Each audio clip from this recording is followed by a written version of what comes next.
आता घेऊया टॉप 9 बातम्यांचा आढावा। सुरुवात करूयात राजकीय टॉप 9 बातम्यांनी।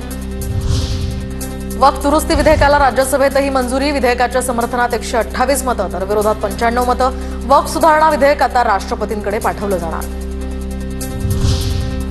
वक्फ विधेयकावर बोलताना संजय राऊतांनी रंग बदलले। प्रफुल्ल पटेल यांचं वक्तव्य तर बाप बदलणारे लोक मला रंग बदलले असं म्हणतायत। राऊतांचं प्रत्युत्तर, प्रफुल्ल पटेल किती वक्फच्या जमिनी घेतात ते बघा। संजय राऊतांचा गंभीर आरोप।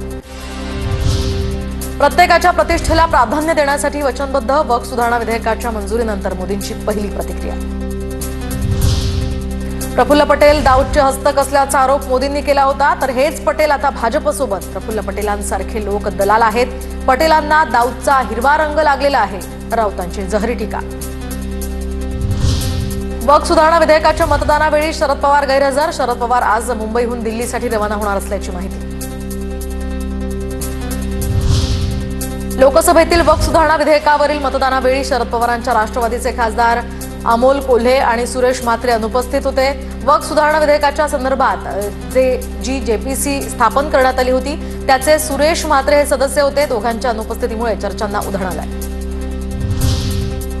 ठाकरे गटाचे मुंबई, पुणे, नाशिक, संभाजीनगर पालिकेवर विशेष लक्ष। निवडणुकीच्या पार्श्वभूमीवर नेत्यांवर जबाबदारी दिली जाणार। मंगळवारच्या बैठकीत नेत्यांना जबाबदारीचं वाटप होणार। वडेट्टीवार आणि आशिष शेलार यांची भेट राजकीय चर्चेला यामुळे उधाण। शेलार चंद्रपुरात असताना ही भेट झाल्याची माहिती। शेलार वडेट्टीवार आणि वडेट्टीवारांचे कट्टर विरोधक मानले जाणारे बंटी बांगडिया यांचा एकाच गाडीतनं प्रवास।